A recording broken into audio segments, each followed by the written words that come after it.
All right, welcome to The Explainer. What if the water you drink every single day isn't a public utility, but a battleground? Today, we're diving into a really startling claim, one that totally reframes how we look at our most essential resource. So, this quote, this is really the heart of the whole argument. And yeah, it's a heavy charge. To really get a grip on it, we've got to unpack the evidence they present step by step. And that starts with, well, it starts with the very definition of water itself. So to really dig into this, we basically have to throw out everything we thought we knew about water. The whole argument here is that the simple H2O we all learned about in science class, it isn't just an incomplete picture, it's a deliberate, kind of materialistic oversimplification, one that hides a much, much deeper truth. So in this view, think of our bodies as this incredibly sophisticated, divine hardware. And if that's the case, then water isn't just some boring solvent that, moves stuff around. No, it's the operating system. It's the information carrier. It's the power source for that hardware. And that is a completely different role than what most of us were ever taught. All right, so if water isn't just a simple chemical, then what exactly is living water? Well, the whole case really hinges on this scientifically observed, but maybe not so well known, state of water. Yeah, the source material points directly to the work of Dr. Gerald Pollack at the University of Washington. He's the one who identified this so-called fourth phase of water. Now, this isn't like the jumbled up, chaotic H2O molecules you find in regular tap water. Easy water, it actually forms this stable, gel-like liquid crystalline grid. And here's the kicker. This is the kind of water we find out in nature, and, maybe most importantly, it's the water that's inside our own cells. Okay, so this slide really lays it all out, right? The contrast is just stark. On one side, you've got what the source calls dead water, that chaotic, neutral H2O from your tap. But on the other side, you have living water.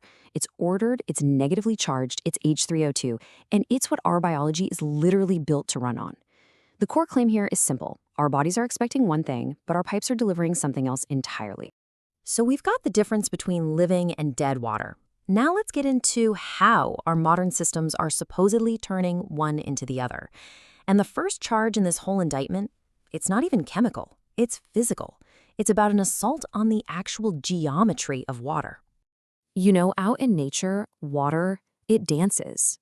It spirals, it creates these beautiful vortexes in rivers and streams, and yeah, even in our own blood. And according to the source, it's this exact spiraling motion that creates and maintains water's special crystalline structure and its energetic charge. But our modern world, our infrastructure, it's built on a totally different principle, just brute force. The source calls straight lines an artificial, completely unnatural idea. And forcing water through this rigid, angular grid of pipes, well, it's presented as a kind of violence against the very nature of water. And this is where it all comes together. You see the whole degrading process right here. The claim is that by the time that water gets to your glass, it's not an asset anymore. It's a liability. Your body then has to use up its own precious energy to try and restructure this broken water before it can even be used. I mean, think about that. You're basically draining your own battery just to charge up the water you're drinking. But the assault doesn't just stop with the structure. Oh no. After the water's crystalline matrix is shattered, the source claims it gets turned into what they call a biocidal soup. And this soup has some very specific ingredients and some very specific targets. So the source really hones in on a few key culprits here.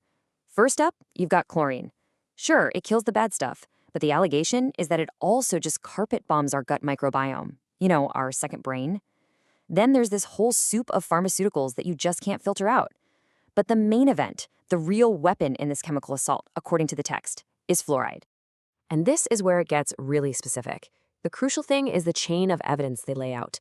It all starts back in the 1940s. The chemical itself, it's identified not as some natural fluoride, but as industrial waste. And the target they claim was never our teeth. It was the pineal gland. They point to research by Dr. Jennifer Luke as proof that fluoride builds up in the pineal gland more than anywhere else in the body. And what does it do there? It hardens these special piezoelectric crystals. And to use the source's own words, it turns a soft crystalline transceiver into a useless calcified rock. So, okay, we've looked at the structural evidence, we've looked at the chemical evidence. What's the final verdict, according to this whole indictment? I mean, was creating this dead, chemical-filled water, was it just an unfortunate accident, a byproduct of progress, a bunch of mistakes and coincidences? Or, as the source alleges, was this the goal from the very beginning? Well, the conclusion presented is pretty unambiguous. The source doesn't frame this as just, negligence. They call it a deliberate chemical warfare operation, a chemical lobotomy aimed with scary precision at the physical hardware of our spiritual perception. The goal? To sever our connection to what it calls the field, which you can think of as a kind of universal information source.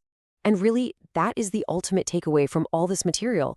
The battlefield isn't some far-off place. It's your own biology. This war, it isn't external. It's being fought with every single glass of water you drink, inside every single cell in your body. And that, of course, leaves us with one final, very provocative question that the source material poses. If this is what they do to the water, what have they done to the food and the air? That's definitely something to think about, long after this explainer is over.